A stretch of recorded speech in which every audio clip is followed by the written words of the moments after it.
Hello, నమస్కారం. నేను ఈ మధ్య కాలంలో 2 వీడియోల్లో ప్రస్తావించినటువంటి ఒక అంశం ఏమిటంటే, ఒకప్పుడు ఇస్లాం కొన్ని ప్రాంతాలను, కొన్ని దేశాలను ఆయుధాల బలంపై గుర్రాల మీద, గాడిదల మీద ప్రయాణం చేసి, వాళ్ళ ఆయుధాల బలం మీద దోచుకునేవారు, ఆక్రమించుకునేవారు.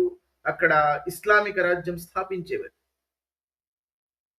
కానీ ఇప్పుడు ఈ ఆధునిక కాలఘట్టంలో వాళ్ళకు అర్థమైనటువంటి విషయం ఏంటంటే, ఈ ఆయుధాల బలంపై ఆక్రమించుకోవడం అన్నది ఇప్పుడు సాధ్యపడదు.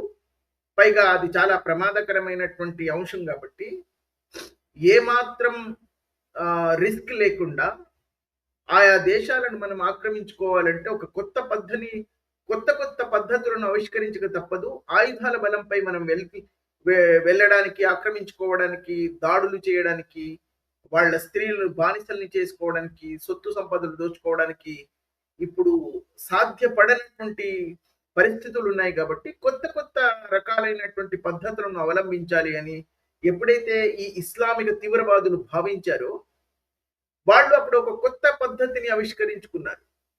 ఆ కొత్త పద్ధతిలోని భాగమే దాన్ని ఒక కొత్త రకం జిహాద్ అని చెప్పవచ్చు. అదేమిటంటే, నేను ఈ మధ్య కాలంలో చాలా 2, 3 వీడియోల్లో ప్రస్తావించాను కూడా ఆ అంశం.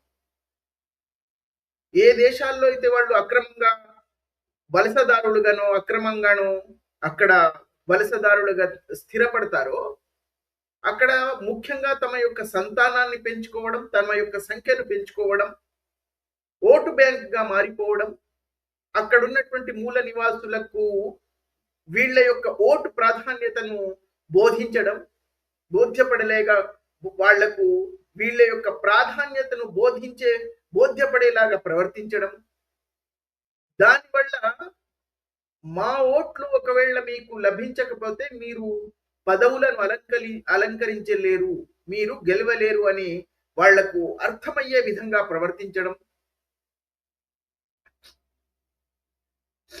ఎప్పుడైతే మా ఓటు యొక్క విలువ వాళ్ళకి అర్థమవుతుందో, అప్పుడు వాళ్ళు మనం కోరినటువంటి విధంగా మా కోరికలన్నింటినీ వాళ్లే సాధించి పెడతారు. మనం చేయవలసినటువంటి అన్ని పనులను వాళ్లే నిర్వర్తిస్తారు. వాళ్లే ఈ దేశాన్ని మొత్తం దోచి ఇవ్వగలిగే స్థాయికి వాళ్ళు దిగజారుతారు. ఎందుకంటే రాజకీయ నాయకుల యొక్క బలహీనతలు వాళ్ళకి తెలుసు. కేవలం గెలుపు కోసం దేనికైనా సిద్ధపడతారు. కాబట్టి ఈ పరిస్థితులు సరే, నేను దీని మీద 1, 2 వీడియోలు చేశాను. అందులో మీకు అర్థమై ఉంటుంది. ఈ రోజు నేను ప్రధానంగా ఇక్కడ ప్రస్తావించదలుచుకున్నటువంటి అంశం బ్రిటన్ అన్న దేశం గురించి. చాలా కాలంగా ప్రపంచంలోని చాలా మంది మేధావులు కానీ, చాలా మంది సామాజిక మాధ్యమంలో ఉన్నటువంటి వాళ్ళు, ప్రసార మాధ్యమాల్లో ఉన్నటువంటి వాళ్ళు చాలా మంది చెప్తున్నారు, బ్రిటన్ అన్న దేశం ఇప్పుడు ఈ ఇస్లామికీకరణం వైపుకు ప్రయాణించింది, ఆ ఇస్లామికీకరణం యొక్క అంచుల్లో ఉంది అని. అది కొంతవరకు వాస్తవం కూడా. అది మనం కూడా చాలా సందర్భాల్లో చెప్పుకున్నాం. ఎందుకంటే ఈ ఇస్లామిక దేశాల నుంచి వలసపోయినటువంటి వాళ్ళు, అధికారికంగా అనధికారికంగా వెళ్ళినటువంటి వాళ్ళు అక్కడ స్థిర నివాసులై ఆ దేశాన్ని పూర్తిగా ఆక్రమించుకునే విధంగా ప్రవర్తించారు. ఎందుకంటే వాళ్ళ యొక్క సహజ సిద్ధమైనటువంటి స్వభావం అది. ఇస్లామిక దేశాల్లో నుంచి వలస వచ్చి వేరే దేశాల్లో స్థిర నివాసులై వాళ్ళు ఆ దేశాన్ని కూడా ఇస్లామికీకరణం చేయడానికే వాళ్ళు ప్రయాణం చేస్తూ ఉంటారు, వస్తూ ఉంటారు, వలసదారులుగా ప్రవర్తిస్తూ ఉంటారు. అది తెలియనటువంటి మూర్ఖులైనటువంటి పాశ్చాత్య దేశాలు వీళ్లకు స్వాగతం పలికే, వీళ్లకు లాలించారు, పాలించారు. వీళ్ళు సూదుల్లాగా వెళ్ళి గుణపాలుగా మారుతారన్నది వాళ్ళకి అర్థం కాలేదు, కానీ ఇప్పుడు అర్థమైంది.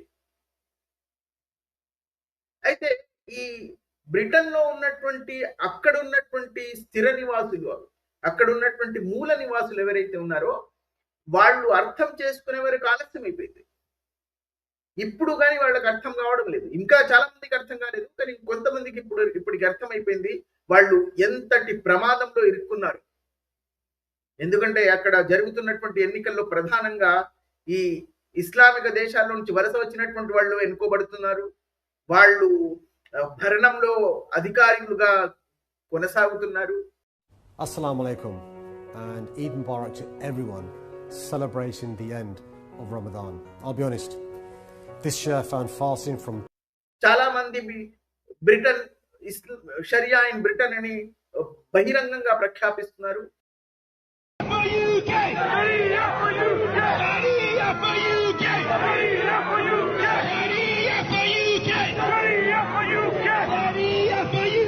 అక్కడ ఉన్నటువంటి మూల నివాసులు ఏమి చేయలేకపోతున్నారు.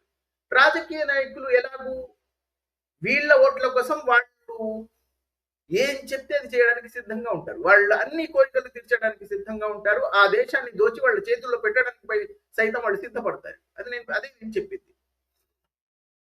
అయితే ఈ పరిస్థితుల్లోనే ఆ బ్రిటన్ యొక్క మూల నివాసులను గాని, అక్కడ ఆ దేశం యొక్క సంస్కృతి గాని, ఆ దేశాన్ని గాని సంరక్షించుకోవడానికి, కాపాడడానికి ఒక రైట్ వింగ్ అని మన భారతదేశంలో ఎలాగైతే ప్రధానంగా మనం చెప్తూ ఉంటాము రైట్ వింగ్ పార్టీ అని, అలాంటి ఒక పార్టీ రూపొందించినటువంటి వ్యక్తి నైజెల్ ఫరేజ్.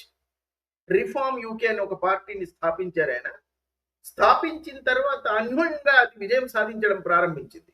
ఎందుకంటే అక్కడ ఉన్నటువంటి మూల నివాసులకు ఎప్పుడైతే ఆ ప్రమాద ఘంటికలు వాళ్లకు వినిపించాయో, ఎప్పుడైతే వాళ్ళు ఆ ప్రమాదాన్ని పసిగట్టారో, నైజెల్ ఫరేజ్ లాంటి వాళ్లకు మద్దతు ఇవ్వడం ప్రారంభించారు. అన్యోన్యంగా వాళ్ళ యొక్క ప్రశస్తి పెరగడం ప్రారంభించింది. అక్కడ ఉన్నటువంటి ప్రధానమైనటువంటి రెండు పార్టీలు ఏదైతే ఉన్నాయో, లేబర్ పార్టీ కానీ కన్జర్వేటివ్ పార్టీ కానీ, వాళ్ళ దిమ్మ తిరిగిపోయింది. నైజెల్ ఫరేజ్ పార్టీకి దొరుకుతున్నటువంటి ప్రశస్తి కానీ, వాళ్ళ యొక్క విజయం కానీ. అప్పుడు కానీ దిమ్మ తిరిగి ఇప్పుడు కొన్ని సిద్ధాంతాలను మార్చి అటు తిప్పి ఇటు తిప్పి వాళ్ళు అక్కడ ఉన్నటువంటి మూల నివాసులను కాస్త సంతోష పెట్టడానికి ప్రయత్నాలు చేస్తున్నారు. కానీ అప్పటికే ఆ పార్టీలో నుంచి చాలా మంది ప్రముఖ నాయకులు సైతం అక్కడి నుంచి వెళ్ళిపోయి ఈ రిఫార్మ్ యూకోలోకి చేరుతున్నారు. కేవలం లేబర్ పార్టీలో నుంచే కాకుండా ఏదైతే అక్కడ ఇప్పుడు భరణం నడిపిస్తుందో కన్జర్వేటివ్ పార్టీలో ఉన్నటువంటి ప్రధానమైనటువంటి నాయకులు సైతం నైజెల్ ఫరేజ్ తో చేతులు కలిపి ఆయన వెంబడి నిలబడుతున్నారు. ఎందుకంటే ఈ రాజకీయ నాయకులకు ఎటువైపు విజయం కనిపిస్తే అటు దూకేస్తారు. గోడ మీద పిల్లిలాంటి వాళ్ళు వీళ్ళు. వాళ్లకు దేశం గురించి సంస్కృతి గురించి ఏమి పట్టింపు ఏమి ఉండదు. కానీ ఇప్పుడు నైజెల్ ఫరేజ్ గెలిచేలాగా ఉన్నాడు కాబట్టి అక్కడికి దూకేస్తున్నారు.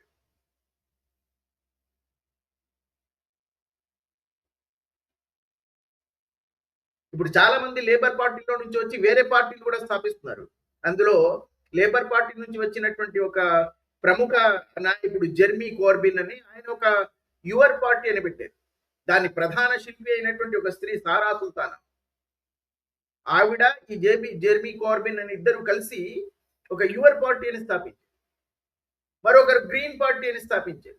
చాలా పార్టీలు ఉద్భవిస్తున్నప్పటికీ నైజెల్ ఫరేజ్ యొక్క ప్రాధాన్యతకు ఏమాత్రం ప్రజల్లో ఆయన ఉన్నటువంటి ప్రశస్తికి కానీ, ఆయన గుర్తింపుకు కానీ, ఆయన విజయానికి కానీ ఏమాత్రం దెబ్బ తాగడం లేదు.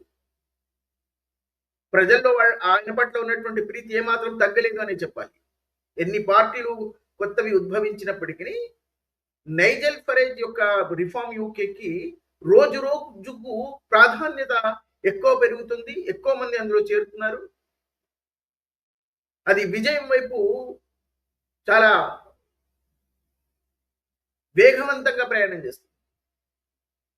ఈ నైజెల్ ఫరేజ్ పార్టీలోనే మరో ప్రముఖ నాయకుడు ఎవరంటే ఆయన జియా యూసుఫ్ అని, ఒక శ్రీలంక నుంచి వలస వచ్చినటువంటి ముస్లిం కుటుంబంలో పుట్టినటువంటి వ్యక్తి. దాదాపు 80వ దశకంలో శ్రీలంక నుంచి వలస వచ్చినటువంటి ఒక నర్స్ కుటుంబంలో జన్మించినటువంటి 86లో ఏమో జన్మించారనుకుంటారు బహుశా ఆయన ఈ బ్రిటన్లో పరిస్థితులను అధ్యయనం చేసి ఈ వలసదారులు ఆ దేశాన్ని, ప్రత్యేకంగా ఇస్లామిక దేశాల నుంచి వచ్చినటువంటి జిహదీ మనస్తత్వం ఉన్నటువంటి వాళ్ళు ఎలా ఈ దేశాన్ని కబళించడానికి, ఆక్రమించుకోవడానికి, అక్కడ ఉన్నటువంటి సంస్కృతిని నాశనం చేయడానికి, ఇస్లామికీకరణం చేయడానికి, ఆ దేశాన్ని మొత్తం షరియా నియమించడానికి ఎలా ప్రయత్నాలు చేస్తున్నారో దాన్ని అధ్యయనం చేసిన తర్వాత నైజెల్ ఫరేజ్ తో కలిసి ఈ దేశాన్ని, ఈ సంస్కృతిని, ఈ వలసదారుల మీద కఠినమైనటువంటి ఆంక్షలు విధించడానికి, వాళ్ళ నుంచి ఈ దేశాన్ని కాపాడడానికి ఆ దౌత్యాన్ని నేను కూడా నైజెల్ ఫరేజ్ తో కలిసి ఆ బాధ్యతలు వహిస్తాను, నేను కూడా ఆ దౌత్యాన్ని నిర్వహిస్తాను అని ఆయన నైజెల్ ఫరేజ్ తో కలిసి పోరాటం ప్రారంభించారు. ఇప్పుడు ఈ నైజెల్ ఫరేజ్ యొక్క రిఫార్మ్ యూకే అన్న పార్టీలో ప్రధాన నాయకుడు ఆయన, ఈ జియా యూసుఫ్. నైజెల్ ఫరేజ్ ఒకవేళ మా పార్టీ అధికారంలోకి వస్తే నైజెల్ ఫరేజ్ కి హోమ్ సెక్రటరీ గా నియమిస్తానని చెప్పారు. అంత విశ్వాసం ఉంది ఆయన మీద. నైజెల్ ఫరేజ్ రోజుకొక ప్రఖ్యాపనతో రంగంలోకి వస్తున్నారు. ఈ అక్కడ బ్రిటన్ లో ఉన్నటువంటి వాళ్లకు బాగా తెలుసు అనుకుంటాను, అక్కడ అధికారికంగా 5 సంవత్సరాలు పనిచేసినట్లయితే పిఆర్ ఇస్తారు, పర్మనెంట్ రెసిడెన్సీ. కేవలం 5 సంవత్సరాలు పనిచేస్తే చాలు అధికారికంగా. దీనివల్లనే అక్కడ చాలా మంది ఈ ముస్లిం దేశాల నుంచి వచ్చినటువంటి ముస్లింలు అక్కడ స్థిర నివాసులు అయిపోయారు, ఓటు బ్యాంక్ గా మారిపోయారు. అదే విధంగా ఆ దేశాన్ని ఇప్పుడు ఇస్లామికీకరణం చేయడానికి సిద్ధపడుతున్నారు.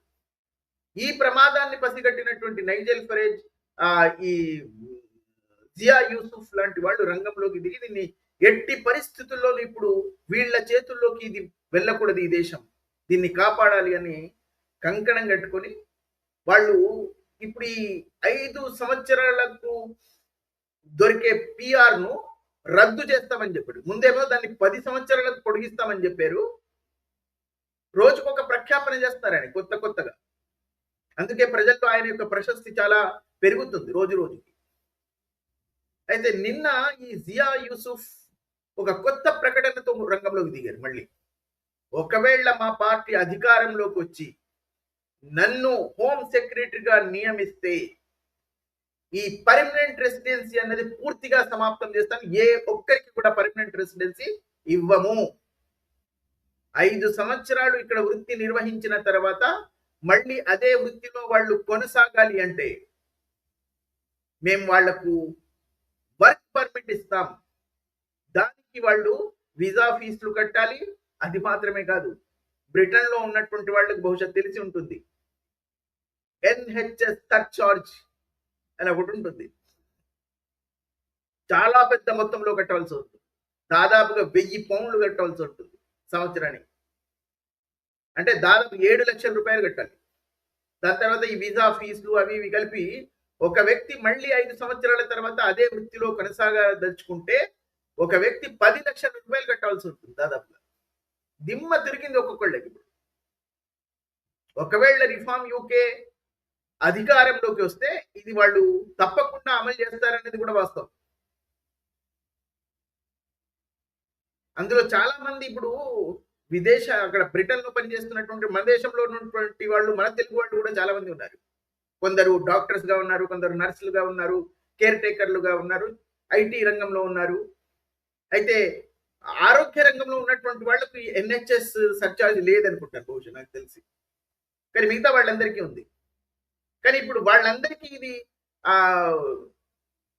NHS సర్చార్జ్ వేస్తామంటున్నారు ఆయన జియా యూసుఫ్. ఇప్పుడు కొత్తగా ప్రఖ్యాపించారు, ఒకవేళ కొనసాగదలుచుకుంటే 5 సంవత్సరాల తర్వాత మేము వాళ్లకు వర్క్ పర్మిట్ ఇస్తాం, కానీ ఇవన్నీ వాళ్ళు భరించవలసి ఉంటుంది. అంటే ఇస్లామిక దేశాల్లో ఎలాగైతే మీరు 80 సంవత్సరాలు పనిచేసినా కూడా అక్కడ మీకు ఒక్క అధికారం కూడా దొరకదు. సౌదీలో కానీ, ఖతర్లో కానీ, UAEలో కానీ మీరు బానిసలుగానే ఉండాలి. అక్కడ కేవలం మీరు వాళ్లకు బానిసలుగానే ప్రవర్తించవలసి ఉంటుంది.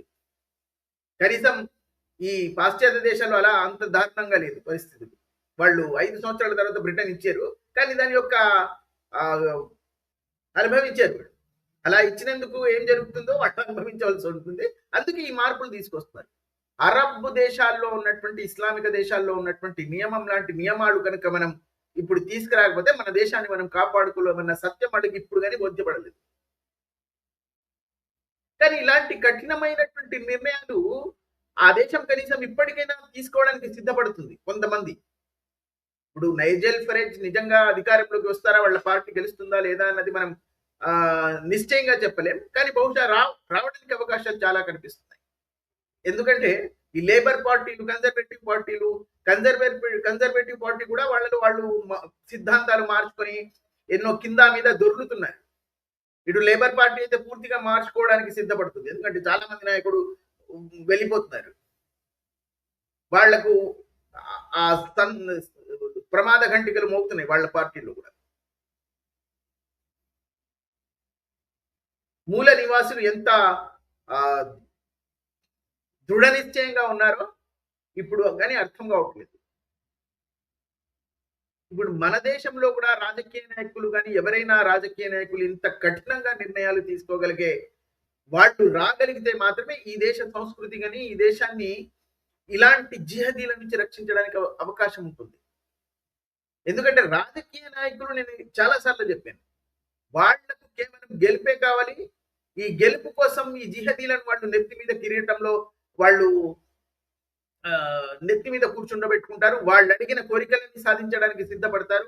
ఎవరిని దోచుకున్నా సరే, ఇక్కడ ఉన్నటువంటి హైందవుల్ని మొత్తం దోచుకొని అయినా సరే వాళ్ళ ప్రసన్నత కోసం వాళ్ళు ప్రయత్నిస్తారు.